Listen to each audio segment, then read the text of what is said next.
I'll have to go and ask her first. Then I'll leave that to you. Macaroni's on sale today, so I've got to go. You can just tell me how things went when we discuss tomorrow's plan later. No problem. Having Farina join feels like a big boost to our team! Of course. Just wait until the day of our premiere. You'll witness the true power of my name in these lands. You'll be so glad I agreed to help. I can guarantee that even the standing tickets will be sold out. I'll be sure to ask some people I know to see if they'd be willing to act as extras. Seems like you're finally getting more comfortable with your own reputation now. I didn't ask for the Clapperloader's commentary, Paimon. Then let's get going.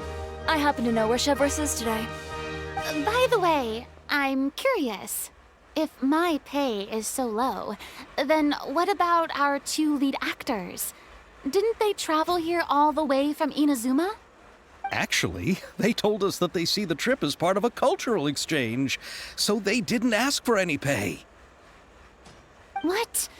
So is every person in Tevat who doesn't want money gathered here to shoot this film? Don't tell me Chiori isn't being paid either. I already knew Xavier from before, and he's also agreed to give my brand some good exposure. It seems the gods have really smiled upon you, Xavier. And that certainly doesn't include me, mind you.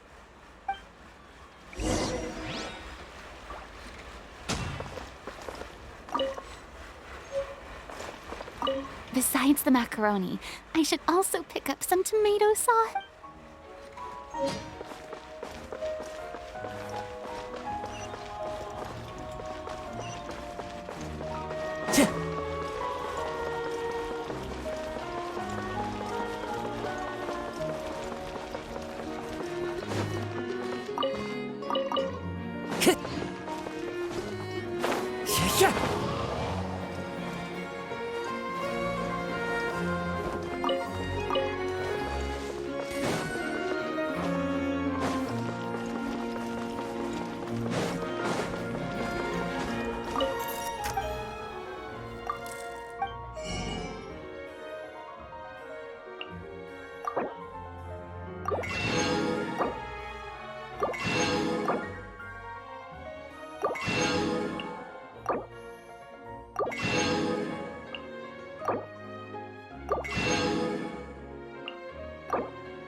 All right, this is the place.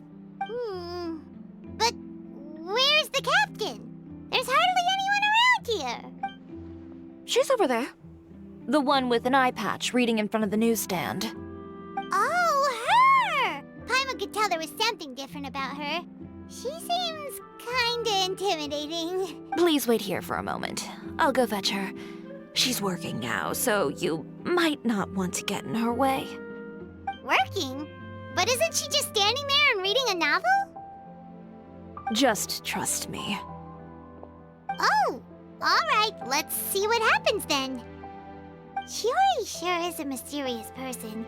She claims just to be a fashion designer, but she knows all these powerful people. The court of Fontaine isn't particularly tolerant of visitors from overseas, so it isn't easy for a foreigner to promote their brand here. Even more so in the competitive world of fashion. Even a local like me just trying to make a film has to face all kinds of challenges. So I can only imagine what Chiori has been through to get where she is today. I'm sure that having more connections has definitely worked in her favor. Reading on the job? Detective novel. One main character? No, multiple. branching storylines. I see. How's the plot coming along? One of the main characters is about to make a choice that will affect the rest of his life. I'd wager he's going to make the wrong choice. Any way to speed things up? There's something I need your help with. You know that doesn't depend on me. It all comes down to what the character chooses. Which is exactly why I'm here to help.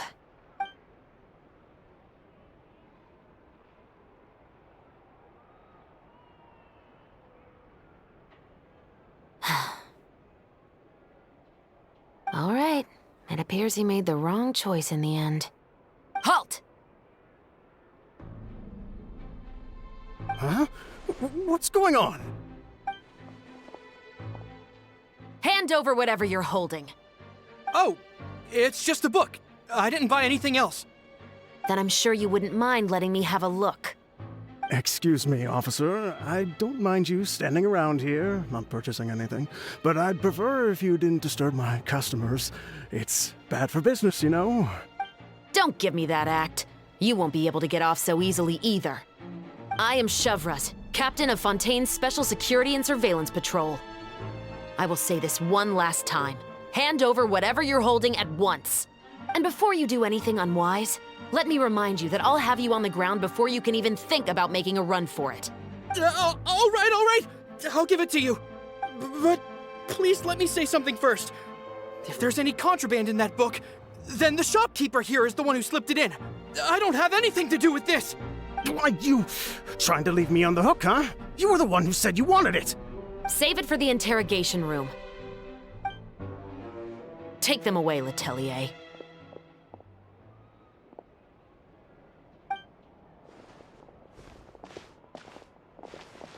What's going on here? One second you're reading a book and the next you're escorting people away. And who are... Oh! Aren't you the traveler who's been all over the papers recently? Chiori, I'm assuming what you wanted to ask me about has to do with them, right? Maybe I can let you in on what's happening then. Now that Vacher has been brought to justice, no new shipments of synth will be made and distributed to sellers.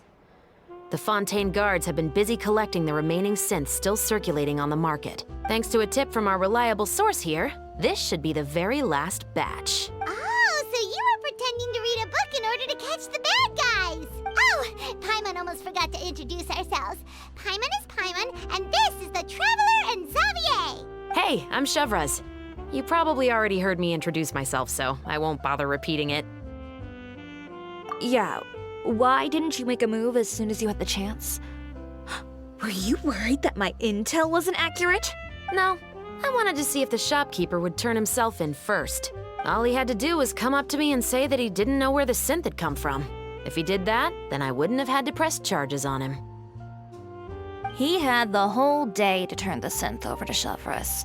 But instead, the moment I came up and blocked Shavras' line of sight, he took the opportunity to sell it off. Yep, he made the wrong choice, even though the right choice was right there in front of him. But you knew they wouldn't make the right choice. Yeah, I knew. I was just hoping I'd be wrong for once. Enough about that, though. What did you want to ask me about? Oh, you see, it's like this.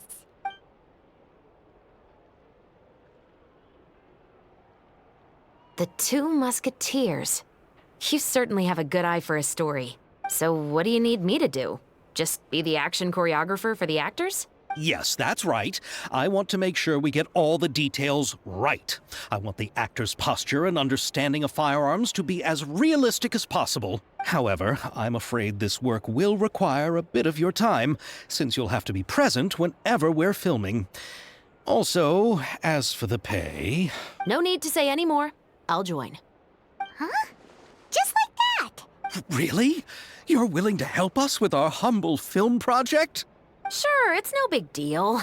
As I said, we've wrapped up our investigation here, so I don't have any other tasks on my plate for the moment. Besides, I personally really like this novel. I even have the collector's edition at home. Stories where justice prevails over evil never get old for me. Then we've got a deal? Yes, I'll see you on set tomorrow. Oh my! I can hardly believe it! I should tell Lady Farina immediately. Oh, and I must tell the prop manager and lighting technician to get everything ready. We start filming tomorrow!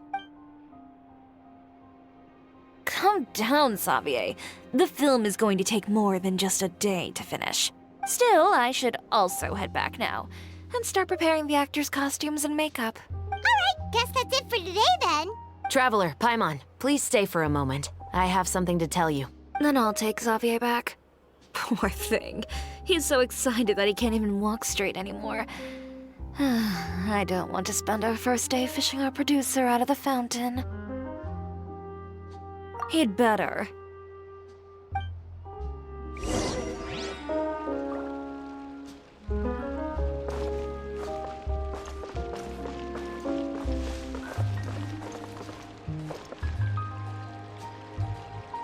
Go as one!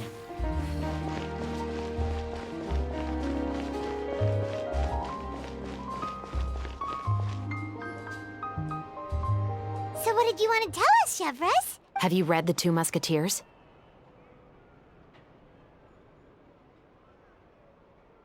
The story is about a pair of children born into the household of a baron, and their struggle to survive together and take revenge for their mother. They were raised at the baron's estate, where their mother worked as a maid. The two were illegitimate children that the baron had with the maid, so they were never treated well by anyone. One day, upon returning home, they found their mother had been murdered and left dead on the floor. It was quite evident that the culprits were the other members of the baron's household, who never had any kind words to say to them. However, the baron was able to exert his influence and keep the whole thing under wraps. The mother's death was eventually deemed as a suicide, and there was no chance of bringing her murderers to justice. The two siblings decided to flee and someday avenge their mother. Many years later, members of the baron's family suddenly started turning up dead one after the other, all killed by gunshot. A rainbow rose was found on each of the victims' bodies, being the flower that the kid's mother liked best. The Baron believed that the mother's soul had come to take vengeance on him, so he lived in fear each day. But it was actually those two siblings who had fled all those years ago. They relied on each other to survive and trained day and night, eventually becoming adept musketeers. They used all of their abilities to collect evidence and clues before executing their plan and exacting revenge on the Baron. Their actions let the truth behind their mother's death be known to all. That's quite an exhilarating story. Yep, the Baron got what he deserved for his evil deeds, and justice was able to prevail. It was Oh, so is that why you were so willing to join our crew, Chevres? You could say it was one of the reasons. Oh, you mean there were other reasons too? I've read the reports about you. Whether it was at the trials or when you lent your hand to resolve our nation's crisis, you've shown that you've got a strong sense of justice, as well as a great mind for deductions. Yes, you're as sharp as I expected. It seems you've experienced many similar situations before. There's been a recent murder case involving Muskets. The perpetrator's methods appear to be very similar to what is described in the novel. Huh? Really? But Paimon didn't see anything about that in today's papers. The Marechaussee Phantom hasn't yet released any information to the public because the investigation is currently at a standstill. The murderer is extremely cautious. A murder involving firearms? But not that many people use those in Fontaine, right? Impossible. We perform a routine inspection of our firearms and ammo reserves every day. If one of the weapons had been fired, it would stick out like a sore thumb. Besides, I trust the members of my platoon. However... Well, that's all I can disclose about the case today. Huh? What do you mean? I hope you all can go back and get some shut-eye. You can decide tomorrow whether or not you'd like to join the investigation with me. I'm aware this might not be the ideal time to add more to your plate, but the more capable people we have, the better the chances that justice will prevail. Carrying out investigations isn't actually supposed to be our responsibility. Our job is to apprehend the perpetrators. Finding them is really up to the Marechaussee Phantom. You could say I'm taking part in the investigation out of personal interest. I don't want people to see Muskets in a negative way, and also, I'm concerned about the similarity between the crimes and the story. You mean they might be connected somehow? I suspect so. Just to make myself clear, this is not an order, nor is it a deal of any kind. It's a request. Nothing more. If you two have any interest in the case after we finish filming tomorrow and are willing to assist me, then I would be most grateful. What do you think, Traveler?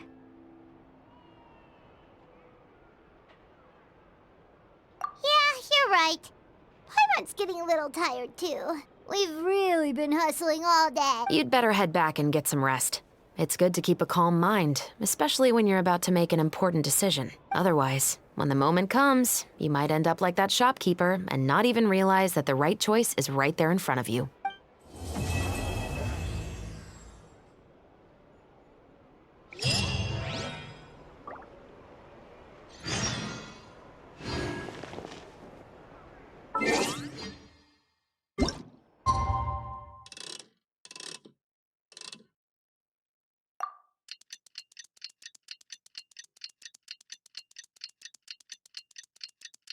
It's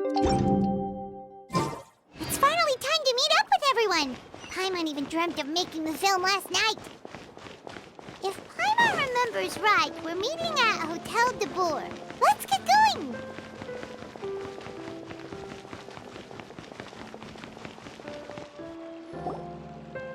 Ayaka! Yoimiya! You're already here! Good morning. Xavier said yesterday afternoon went well. Yeah, and how about you, Ayaka? What were you up to yesterday? After we split up, Ayato went to see Udex Nervillette at the Palais Marmonia. I was originally thinking of going with him, but he said he could manage it himself. He told me to go see the sights around Fontaine and to enjoy the local culture. So I rode the aqua bus with Yoimiya and visited the opera house on Aranias Island. Yeah, you wouldn't believe what we saw there! 2 mechanical puppets that were dancing together! You've already seen them, right?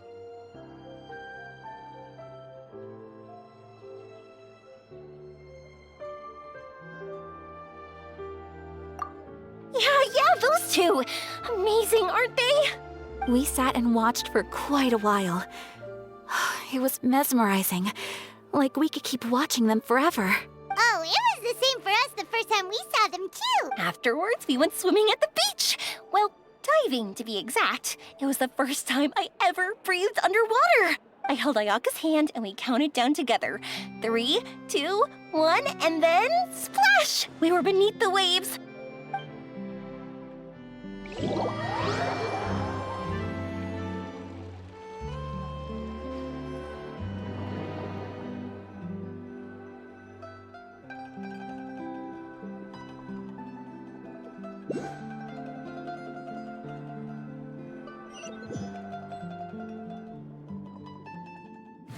At first, I didn't dare to open my mouth.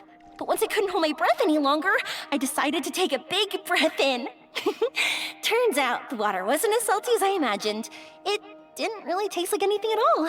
Before I knew it, I was breathing like normal down there. It was an amazing feeling. Ayaka said I was too nervous and needed to loosen my grip. She got used to everything way faster than I did. I knew that the Traveler could do it, so I had no doubt we could do it too. That helped me feel at ease as soon as we dove in. The underwater world in Fontaine truly is beautiful. I love seeing the romaritime flowers blossoming underwater, like little candles lighting up the streets at night. Yeah, and there were so many creatures that we've never seen in Inazuma. Like those fish that shimmer like a sword blade. Whoosh! Oh, and those big fish that call when they see people. Ooh. Oh, you mean Hunter's Rays and Blubber Beasts. I just love the name Blubber Beast. Just wait till Pops and the others hear about this. They probably won't believe a word I say.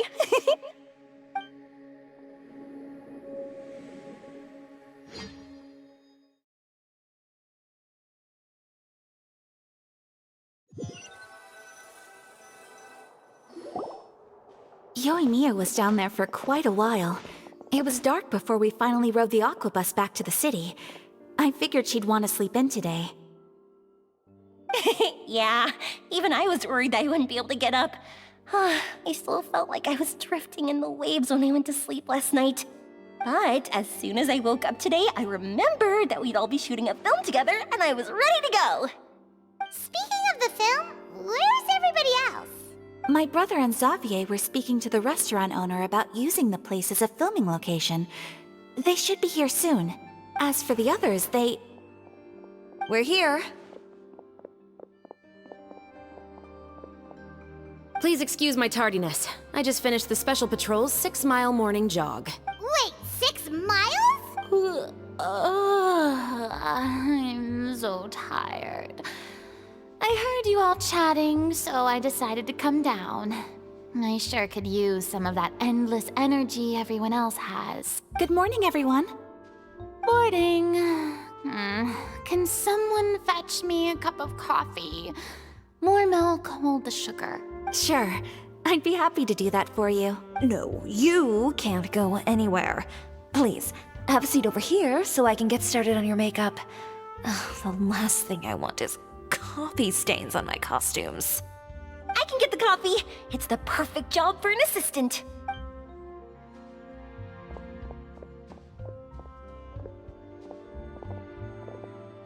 So much energy. Seriously, what's her secret? Oh, your Mia's always like that. But you sure look exhausted, Farina. It's because you're not used to waking up so early, huh? Of course not. I spent the whole night reading the novel from cover to cover, marking sections that either need to be omitted or adapted. Wow. Paimon didn't expect you to be so thorough. Well, I was the biggest star in all of Fontaine after all. It takes more than just a pretty face to earn a reputation like that. I know how to get serious when the situation calls for it. I went all out when I was acting as an Archon, so why wouldn't I do the same for my own life? Here's your coffee, Director Farina.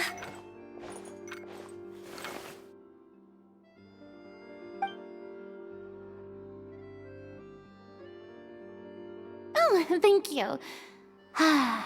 The sound of being called director and the aroma of coffee feels almost as refreshing as hearing the birds chirping in the morning. Ah, it seems everyone has managed to arrive on time. We've reached an agreement with the restaurant owner.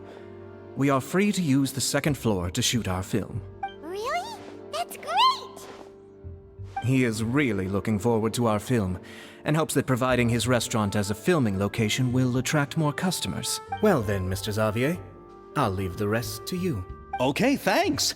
First, I'd like to introduce our new members. This is our prop manager, Veronique. She'll be in charge of all the film's props and items. And this is Bonneau, our lighting technician. He'll be in charge of lighting and illumination to set up each scene's atmosphere. Wow. Sure feels like we have some real professionals joining the crew now. First of all, please allow me to first express my sincerest gratitude to everyone in the crew. When my investor informed me yesterday that he wouldn't be able to provide the funds, I really thought that this was the nail in the coffin for this film. I had no idea that I'd find so many people willing to help me on such short notice. Thank you. Thank you all from the bottom of my heart. No need to be so cordial, Mr. Xavier. We're all honored to be a part of this. Your works made a profound impression on me when I saw them back in Inazuma. I am sure that someday, this film will be remembered as a prime example of cultural exchange between Fontaine and Inazuma. Yes, the story is the reason I agreed to join. I can't bear to even imagine what this film would look like without the very best director. Anyway, I would like to make a promise to everyone that as the producer of this film, I'll do whatever I can to ensure that everything goes as smoothly as possible. This is not just my film. It also embodies the thoughts and feelings of every person here, as well as the endless effort we are about to pour into it. So, without further ado, the Two Musketeers will officially begin filming now! You may take it from here, Director Farina. All right, listen up, everyone.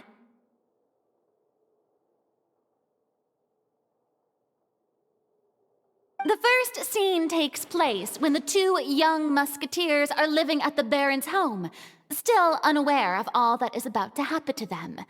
We'll need props and lighting to set the scene. Our lead actors can go get their makeup done, and extras, please take this time to go over your positions. Whoa. Seems Farina's really kicking things into gear as the director. Is everyone clear?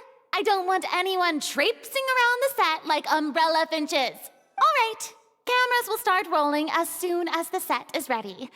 Let's make a film that'll make some serious waves in Fontaine. Not the kind of waves that drown people. I mean, the good kind of waves. Seems like she's still a bit traumatized by that. Anyway, let's go see if there's anything we can do to help.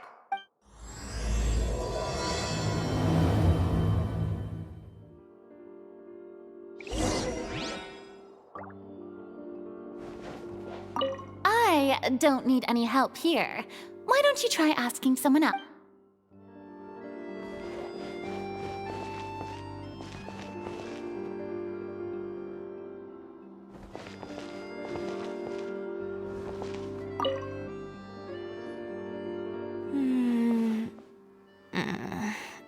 Ayaka has mentioned you to me before. She said that you two were great friends when you were kids. No talking. I'm thinking about how to do your eyeshadow. Ah, yes. To help me really look the part. To achieve a more young and naive look for this scene.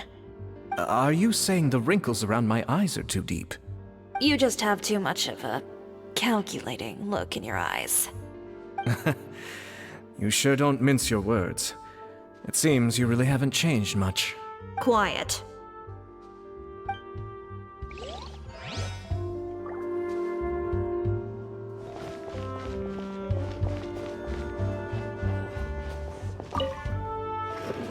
How about here?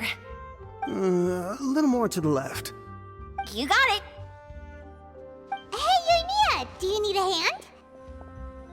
No, I'm fine. You know, doing the lighting is kind of like designing a fireworks show. It's interesting to imagine what kind of atmosphere the lights will create. I heard that the Traveler will be operating the camera and Paimon will be the clapper loader, right? Those roles are just perfect for the two of you. Really? Is that because it'll be easy for Paimon to hold the clapperboard while flying? Well, sure, there's that, but that's not exactly what I meant. I just think that after all your journeys together, you two must have developed a super close bond and just naturally know how to work with each other. If I'm not mistaken, the director will want the cameras rolling as soon as the clapperboard goes clack. Oh, I see. It's amazing to see the magic behind filmmaking. Yoimiya, we need lights over there, too. Oh, on it! I've got to get back to work. Chat with you later. Oh, it's exciting to see so many people working together to bring the film to life. Seems like Yoimiya's really getting into it. But she was right. We do have a super close bond, don't we? Paimon's really happy to hear that.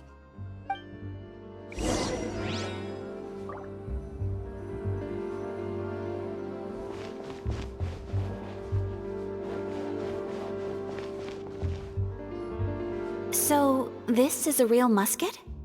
No, it's just a prop weapon. Not bad. Have you seen a real musket before? Only in books and newspapers. I made this one based on the relative shape and proportions I saw in reference images.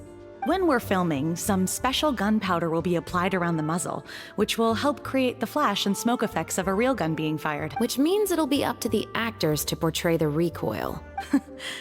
That's right.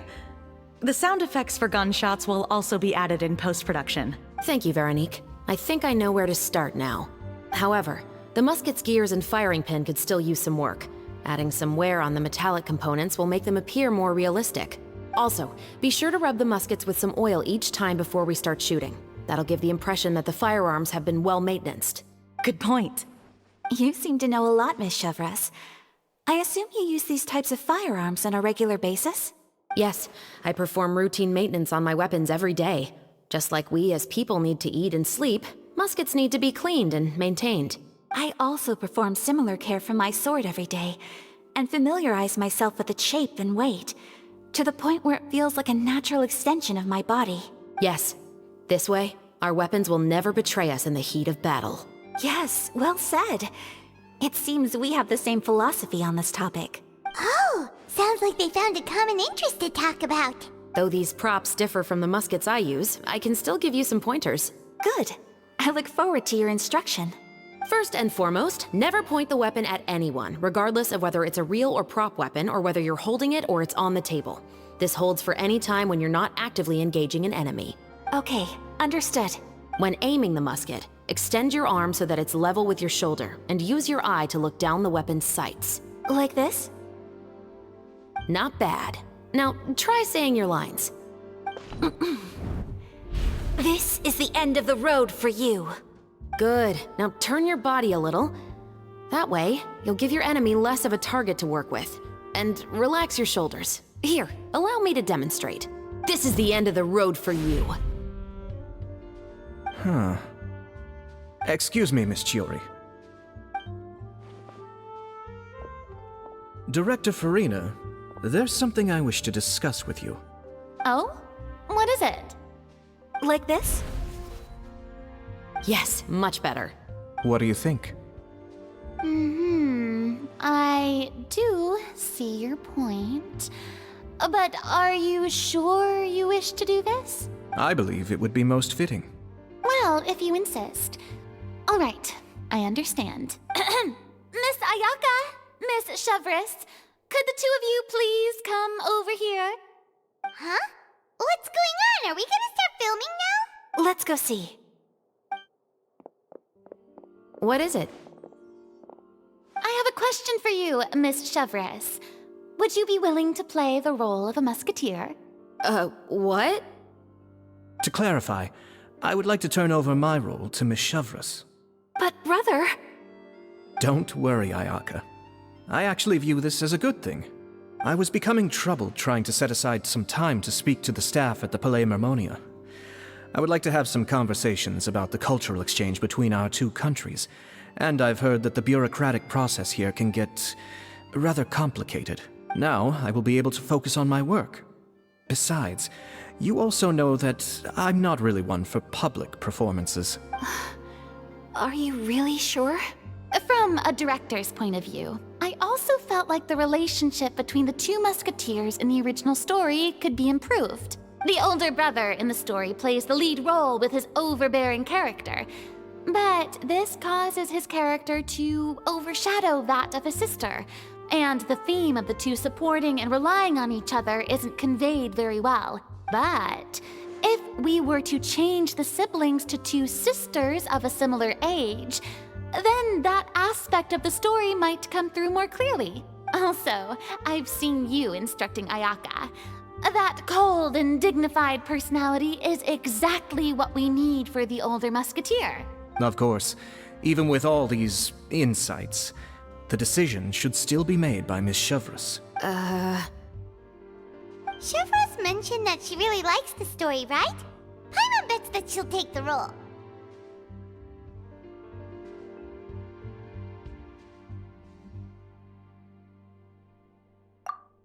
All right, I'll take the role. Good. It's decided then. I'll get started on making edits to the script. We'll also need to make some immediate adjustments to the lighting, props, and costumes. I have a feeling that our adaptation will be even better than the original story. You're doing a great favor for me, Miss Chevres. You have my gratitude. Don't mention it. I like this character, so if anything, I should be the one thanking you. Well, since my brother is the one who brought up the idea, I suppose there's no need to worry. Let's go, Miss Chevres. I look forward to working with you. Please, just call me Chevres.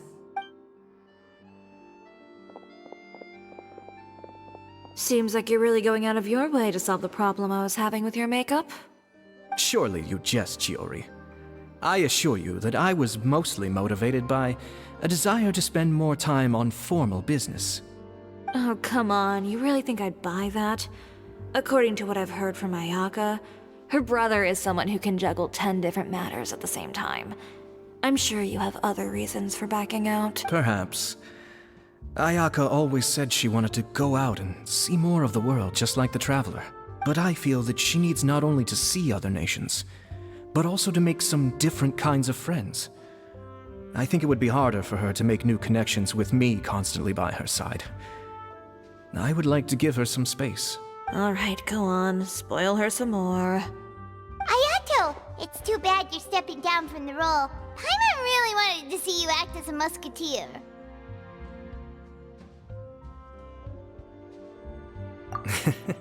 No need to poke fun at me. I'd wager that you also felt that I wasn't the best candidate for the role. It's a little hard for Paimon to imagine you saying those lines. Yes, I've made an appointment to meet some people from the Palais Mermonia. Now, I will have some more time to prepare. Traveler, get the camera ready. Paimon, get the clapperboard. Actors, to your positions. We're about to start shooting the first scene. Go on now. And please take good care of Ayaka. Yep, don't worry. Thank you. I look forward to seeing the film when it's finished. All right, now that we're all here, let me help set the scene for everyone. The first scene takes place when our two main characters are still living at the Baron's estate. They've been ostracized and verbally abused by others in the household, but they still have no idea why. We want to capture how naive and innocent they are, despite their pain. Chevres will be playing the role of the older sister, Tulip, and Ayaka will be the younger sister, Iris. Be sure to get close-ups of the main characters at the right moment. Silence on the set! Lights, camera, action! Let's go! Tulip, Mother's been out for quite a while now. Perhaps she went to pick some flowers on the way home. You know how she loves flowers. Iris, Tulip! I'm home! Mother! You were out for so long, we were beginning to worry about you. I'm sorry, but I'm back now, safe and sound. Here, I brought your favorite treat, apple turnovers. Mother, what are those bruises on your hand? Huh? What bruises? Oh, I must have bumped into something while I was working yesterday. But I didn't notice them this morning. Then perhaps they're from when I accidentally tripped when I was out just now. By the way, did you have fun playing at home? What's the matter, Iris? Well, we've realized that no one really wants to play with us. They even took Iris's doll and spat at us. And they even called us names. They said we were... Shh! It's all right, don't worry. Girls, listen to me. It doesn't matter what anyone says. Don't listen to them. No one can define you with such words. You both have wonderful lives ahead of you. Just like your names. You will both blossom like beautiful flowers. Maybe your time to blossom hasn't quite come yet. But one day, you two will bloom more beautifully than anything else. Don't let the soil you're in now ruin your future beauty. Understand? My dear daughters. And cut! Not bad. The actors' emotions were all on point. Let's keep that take. Also, if our clapper loader could avoid shouting at the start of the scene next time. Oh, got it. Great. I was a little worried that my nerves would get the better of me. What about you, Chevres? I felt fine. The lines weren't too difficult at all. Seems like Farina must have adapted the role nicely. You two were great. I couldn't tell it was your first time acting in a film. You should have more confidence. Thank you for your encouragement. Positions, everyone! We'll move on to the next scene after we try a few more camera angles.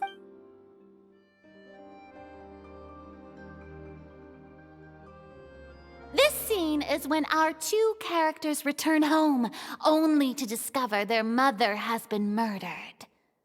Ready? Lights! Camera! Action! Mother, we're back! Mother?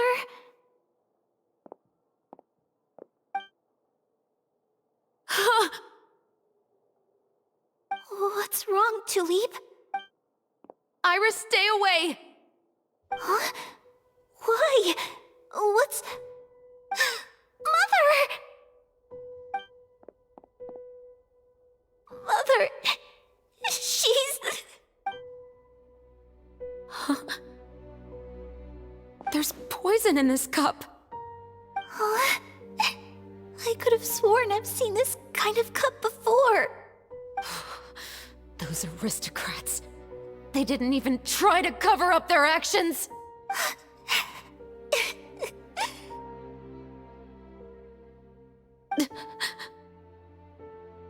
Iris, we need to leave this place. Leave? But now that Mother is gone, where can we even go? Anywhere. All I know is that we can't stay in this house. But are we just going to let them get away with this? We'll have our revenge, I promise you. Just not right now.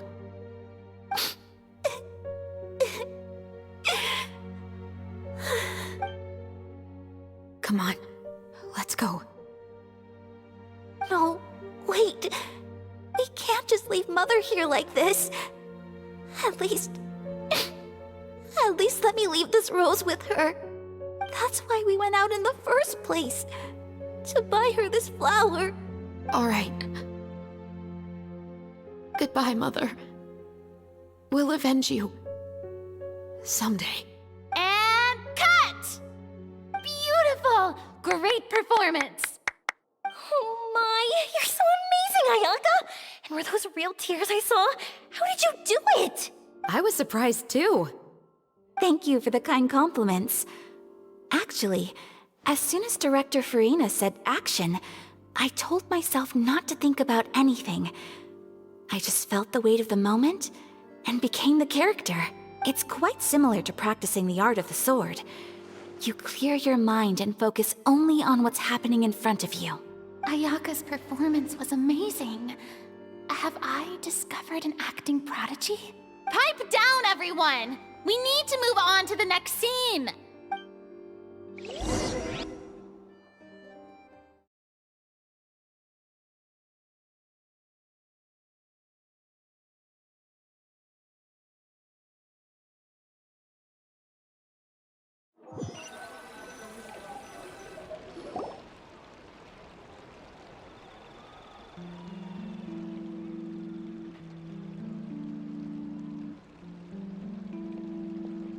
Huh?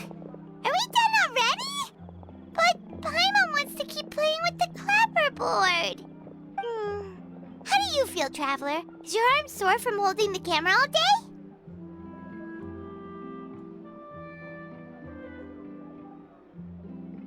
Good work, you two. You too, Shivers. You were quite the actress today. I've read this novel many times before.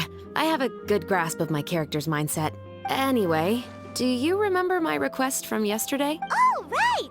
We were having so much fun that Paimon nearly forgot. You have a case where the murders seem really similar to the cases in the novel, right?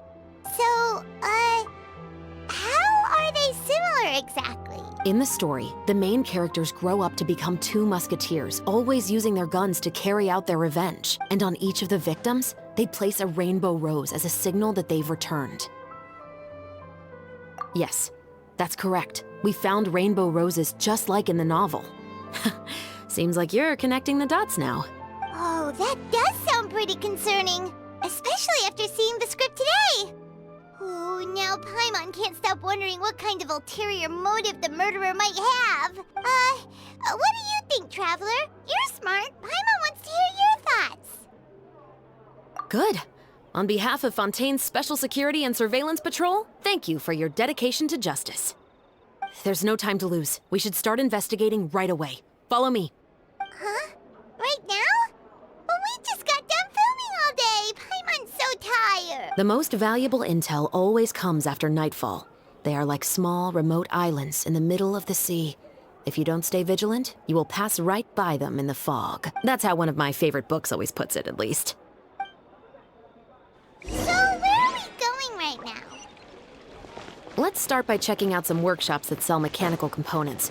If the culprit is making their own weapons, it's very likely that they'll visit those sort of places.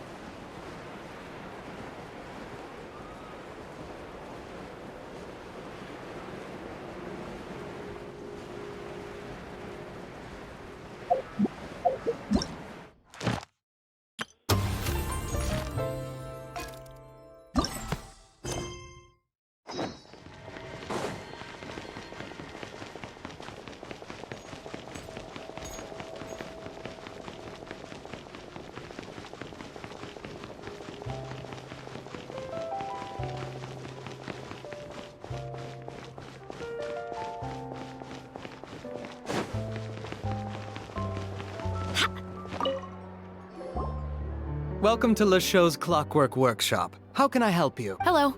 I'd like to know if anyone has purchased some special components lately. Special components? Sorry, could you be more specific? I mean the kind of components that aren't typically used for clockwork toys, but for firearms. Huh? For firearms? No, we don't sell those sort of things here. Don't misunderstand. I'm not here to cause any trouble. We are merely investigating a case, and we're hoping that you could cooperate. Well, to be completely honest, I'm not even sure what kind of components that would entail. Has anyone ever purchased components here as an individual rather than on behalf of an organization? We have a lot of customers who buy toys, but those who buy components are all regular customers who buy in bulk on behalf of their organization. Is that so? I understand. Thank you for your cooperation. You're welcome. It's the least I can do.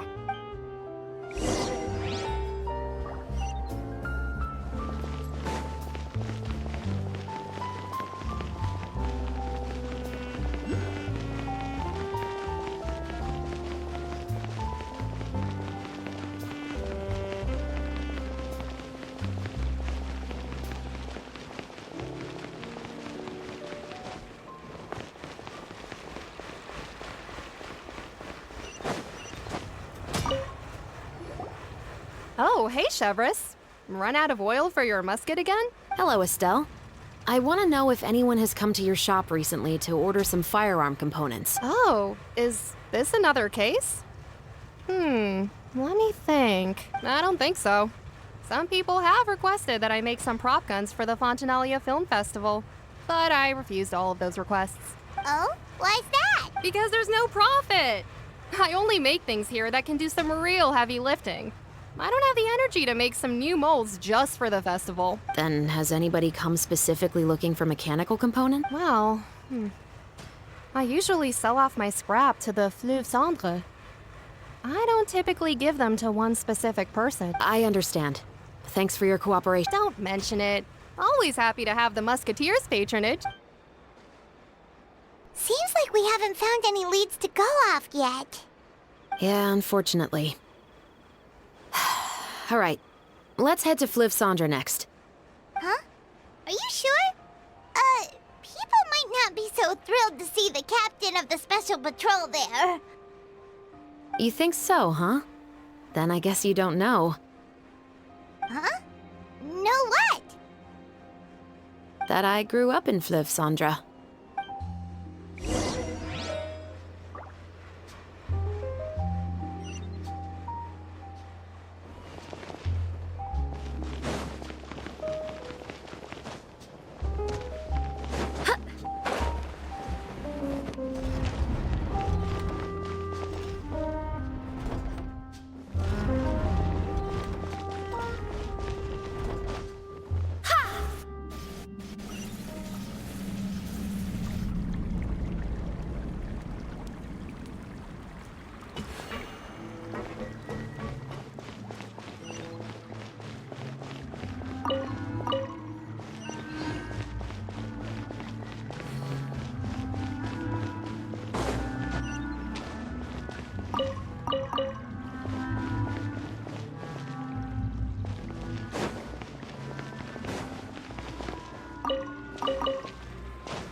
Hello, I'd like to ask some questions.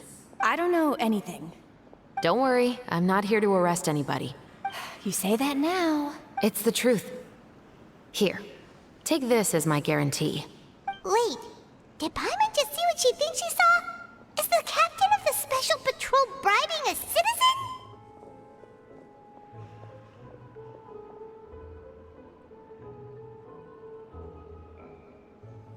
Seems you're different from the other guards. What do you want to know?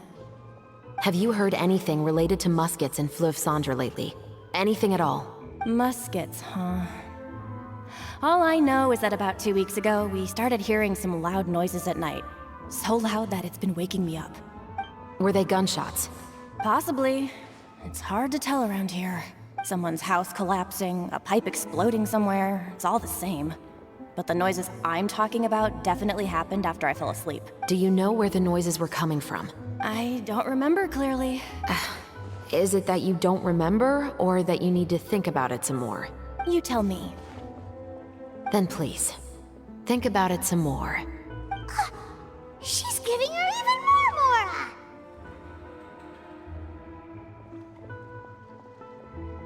The noises came from the end of the Southern Waterway. I came out and had a look for myself and I wasn't sleeping well, but I didn't dare get too close. That's all I know. All right, I'll take your word for it. Thanks for the pâte de fruits.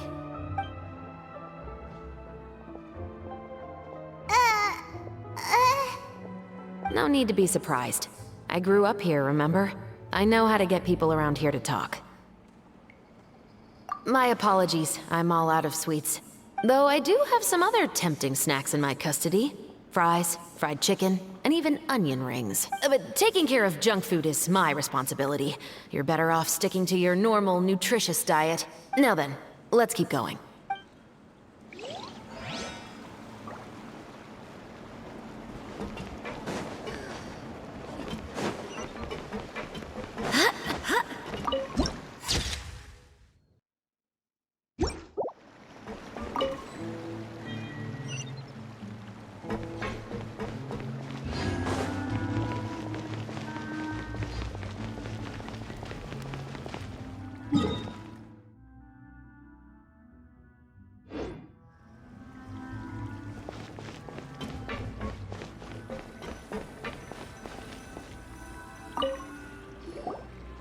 What's all this? Some broken planks and barrels, as well as some liquor bottles? Yes, but have a closer look, Paimon. Even though somebody has purposefully tried to clean them up, these are obviously marks from musket bullets. In other words, someone was here trying to improve their shot. They were using the barrels and bottles for target practice. Could it have been the killer? Your guess is as good as mine. Although many people at Fleuve Cendre own guns, few hide the fact from others. And even fewer would go to such lengths to hide markings from practice shots. Anyway, let's go. There might be more to this.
Adventuring underground is way more fun than I thought.